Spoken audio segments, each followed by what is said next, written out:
Welcome to Forbidden Planet TV. This is Garth Ennis. I'm Andrew Sumner, and Garth is here to talk about a subject that we've bonded about over decades, and we both love, and one of Garth's great loves, and that is battle action. So Battle Action 1 and Battle Action 2, you curated for our pals at Rebellion. Did a fantastic job. You know, some of your old favorites, some of your favorite characters, some of mine. Just wonderful stories with a wonderful group of creators. And now you're back for Volume 3, which is looming on the horizon with a very interesting cast of creators attached. So, mate, what can you tell me about it? Well, this one's going to be 10 issues. Yeah. Seems like every time we get just a little bit more, and that's great. We're taking a different approach on this one. We'll have the same format as the second series, where each monthly issue will have two 14-page stories in it. But the first story in every issue will be an episode of an ongoing Johnny Red story. So you'll get, it's called A Couple of Heroes. I wrote it. Keith Burns drew it. You'll get really a 10, I suppose 11 episode Johnny Red story, because the last issue is going to be all Johnny Red, and A Couple of Heroes will really round out the saga of Johnny Redburn and the Falcons. Yeah. It's the one I've been wanting to do all these years.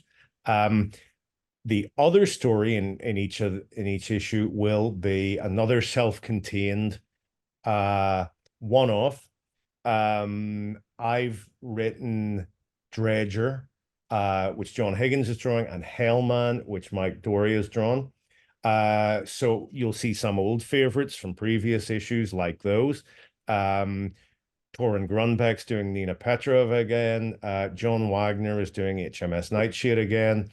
But I'm pleased to say that we'll also get, we're going to mix it up a little bit. Rob Williams is back, but this time he's doing El Mestizo with Henry. That is great. Henry, of course, is doing Henry an incredible job. Yeah. Yeah, brilliant. Now, Rob's doing Major Easy again, but this time PJ Holden's drawing it. PJ's nice. lovely job. That's a story set in the invasion of Sicily, I believe. Dan Abnett's come back, but this time he's doing a story from Action Death Game, and he's got Tom Foster drawing that, and with Tom's sort of early Bollins style, he's given it a really nice sort of 70s action look. One thing we wanted to do on this series was focus on the action stories a bit more. In fact, I think it's going to be half and half. We have 5 battle stories and 5 action, which means, of course, that Hookjaw is going to be making an appearance. And that's written by Steve White, who has also provided an absolutely incredible cover. I mean, you're not going to believe this. And I'm pleased to say the interior art will be by John McCrea. Fantastic, mate. I mean, that in itself is amazing news. That's a pretty good lineup, but joining Johnny Red in the first issue will be Kids Rule OK. I'm delighted to say written by Brian K. Vaughan and drawn by Chris Burnham. So it should be a pretty good first issue. I was able to obtain Brian's services at great personal cost. Well, it cost me a cheeseburger, actually, but as you can imagine, it's costing Rebellion a bit more. Of course, Chris did such a great job on Crazy Keller in the first lovely job on Crazy Keller. The first 2 battle action series that it seemed crazy not to invite him back for this. And of course, he and Brian make a perfect pairing on Kids Rule. So yeah, a bit of a coup getting Brian, but I'm delighted he's involved, and should give the first issue that little bit extra wallop. Yeah. So that's basically the lineup. If I've forgotten anyone, I'm sure I'll shout it out in the middle of the next. Have you got Dredger coming back again? Yep. Dredger, Higgins is drawing that at the minute. Great. And it's actually a story from Dredger's childhood, in which, as you can imagine, he was just as much a vicious little shit as he is a vicious big shit. Yeah, yeah, absolutely. It's just wonderful talking about this project with you because I know that given your love for those titles and your entry into comics and the admiration you've had for that stuff and how influential it has been upon you, just to be in a place now where you can actually where you can curate the stuff and look after this part of the Rebellion universe. It just must feel like these are cliches that are tumbling out my mouth because they're true. It must feel like a dream come true. Yeah, much like we said earlier about Johnny Red specifically, battle action generally, it does seem odd to me sometimes that I've ended up uh putting together something with that logo on the front of it, that same logo that was on the comic that I first picked up as an 8-year-old.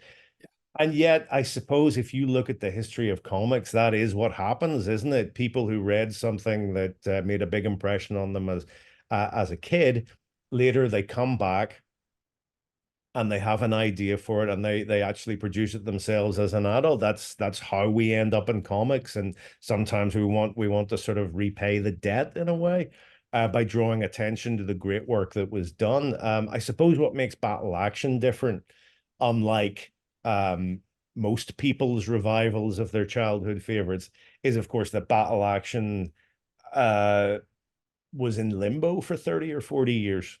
Yeah. Wasn't part of some ongoing franchise or anything like that. It was just sitting there. Titan and then Rebellion later did a nice job of reprinting some of the material. I did the Johnny Red series for Titan, and Cy did Hookjaw. There were the specials that Rebellion themselves put out in 2020. But I think it took more of a sort of concerted effort, like a real push to get it out there in its current form, to really bring it back and make it stick. And that's something I've been happy to lend what weight I can to. Yeah, I think that's a glorious outcome, and there's some inside baseball on that I think is good because in my day job at Titan, we were heavily involved with that library for a period of time. Yeah. Quite a library that we love also, that I love, and I think the great thing is that our mutual close friend, the very talented human being, my uncle Steve White, was the editor of Yes. Hookjaw and Johnny Red when we were Yes. publishing him at Titan. And now it's beautifully gone full circle. And you've got Steve writing Hookjaw and That's doing right. his amazing art for the cover. I mean, that's Yeah. brilliant. Yeah, I mean, what makes that even sweeter is that sort of Steve is also a huge aficionado of all things shark. Yeah. He knows that stuff inside out. I mean, he's an extremely accomplished natural history artist, I So suppose. is. Yeah. I mean, you only have to look at his Facebook stuff to see the incredible pieces he produces. So this is a dream come true for him, and makes perfect sense for us to include him in battle action. Yeah, he is indeed. Steve Wright. Steve Wright. If I get, I'm calling him Steve Wright now, the late DJ. I don't think so. Yeah, Steve White, aficionado, right? That should be his business card. Sorry about the awful joke, Steve. I might cut that one out. Right. But yeah, no, he's I mean, I know he's super happy to be involved. He's as happy as Larry. And the thing is, you look at that list of creators. I mean, it is a real dirty dozen of who would you want to work with on this project, and you've got all of them. I mean, bringing Brian in as well. He's the glorious, icing on an action laden cake. Yeah, I mean, Brian has an ongoing interest in British comics. I think because, I mean, Brian and I go back about 20 plus years. We're good mates, so I know him pretty well. But he, like a lot of American writers, was obviously very inspired by Alan Moore. Yeah. What makes Brian a little different is that I think he's always been curious about the British comics tradition that allowed Alan to do what he did. The comics that Alan looked at, like early 2000 AD, and even Battle, because I think Alan was quite impressed by Charlie's War. And Brian's been interested in that because he's been interested in the notion of where did Alan Moore come from, and what were the comics that he read, and what was it about them that allowed him to find a home.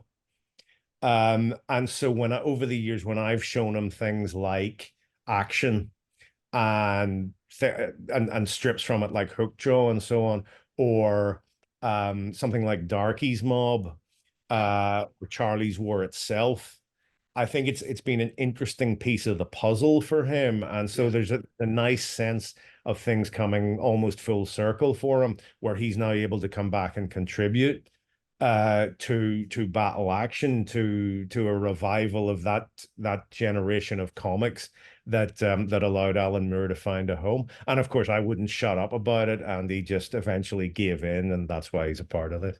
Right on. Of course, that's what your mates are for, to harangue you Yes, endlessly until they work with you. that's right. It's only 14 pages.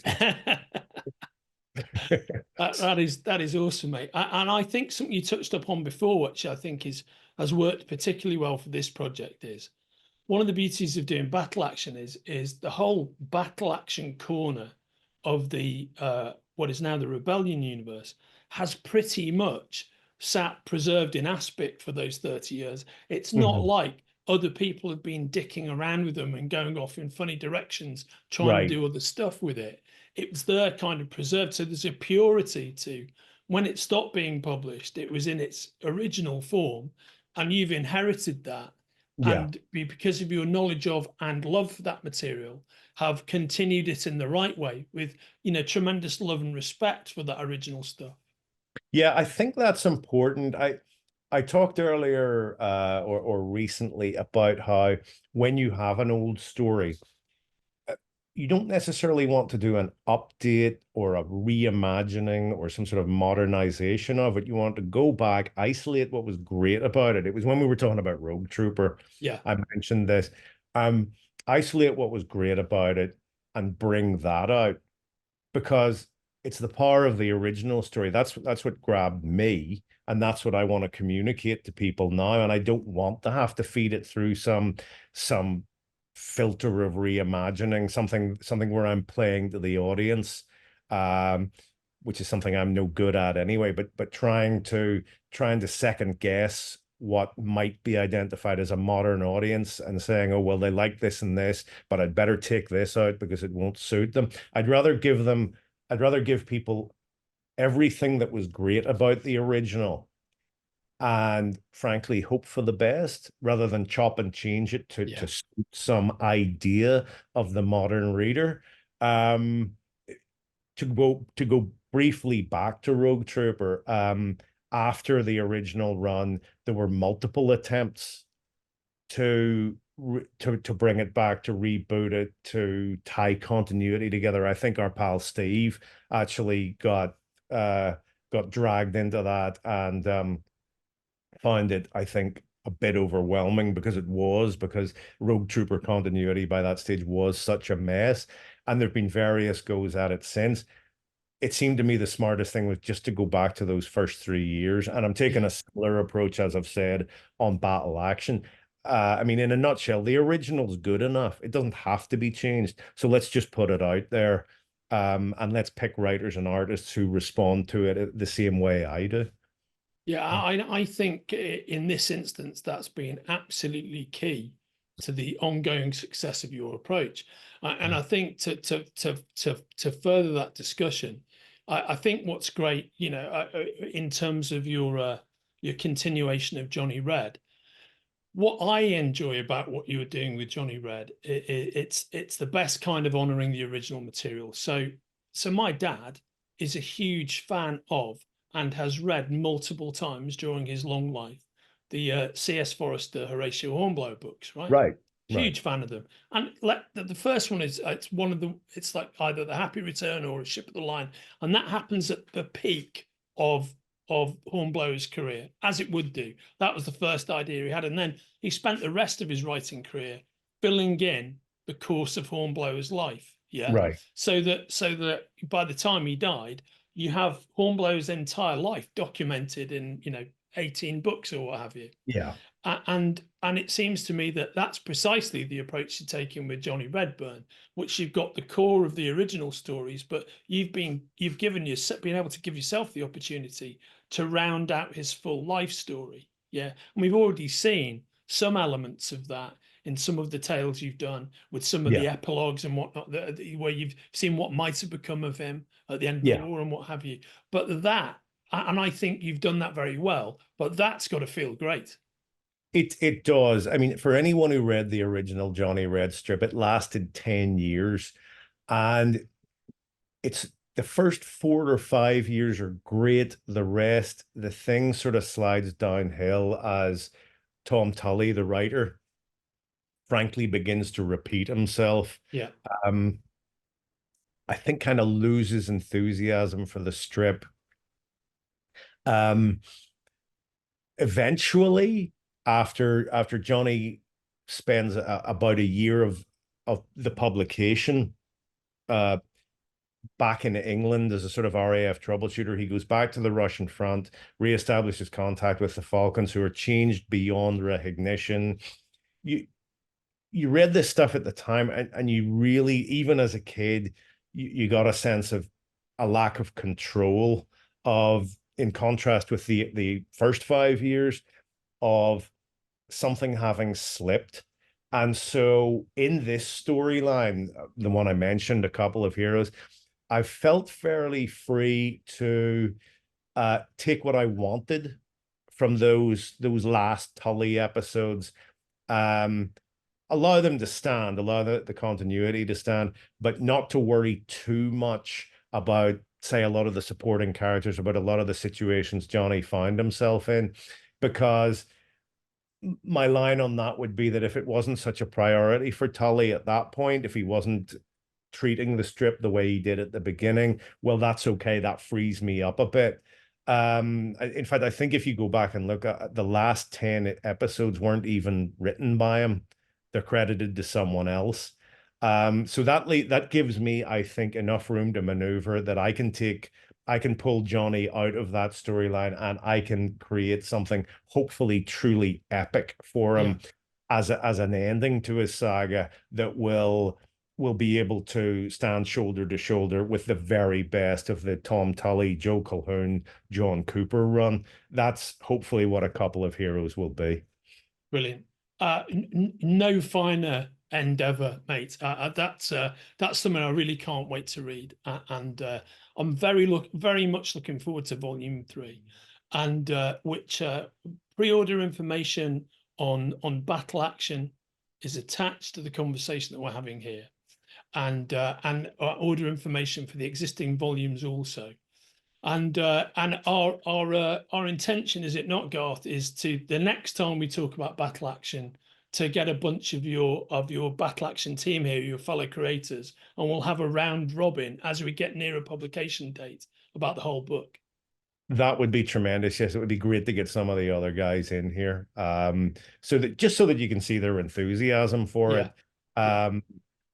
Someone like Torunn Grønbekk talking about Nina, a character that means so much to her. Someone like Brian, probably slightly bewildered, wondering how the hell he ended up in this situation.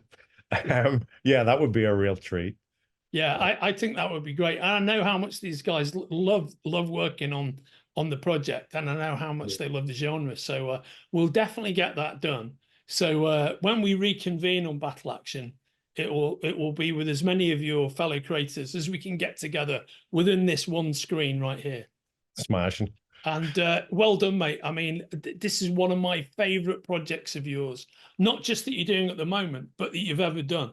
Yeah, and I'm really pleased. I'm so pleased that the things that we talked about years ago when we were looking at the IPC War Library, and we could only collaborate on bits of it.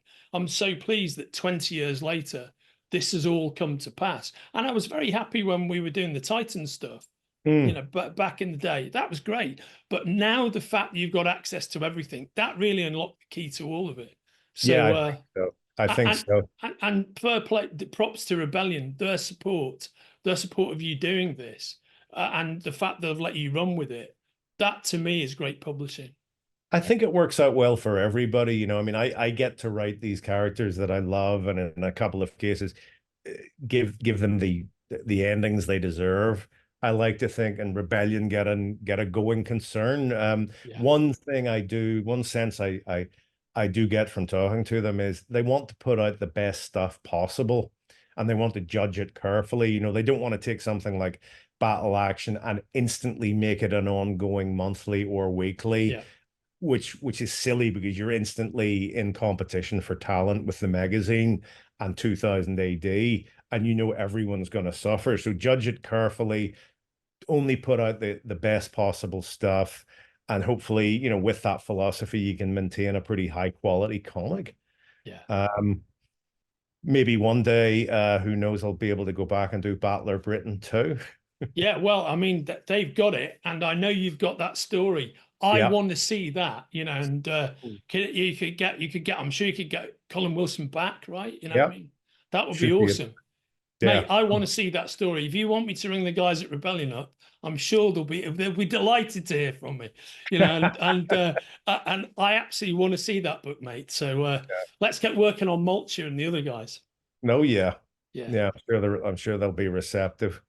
Absolutely. Well, mate, a great conversation about a great series of books, and I look forward to talking to you again with the rest of the gang involved. Excellent. I will see you then. I will Cheers. see you very soon, mate. You take care of yourself. You too, Andrew. If you're enjoying watching Forbidden Planet TV and you're enjoying watching us talk to the world's most interesting and accomplished filmmakers, authors, artists, musicians, creators, subscribe right here. See you soon.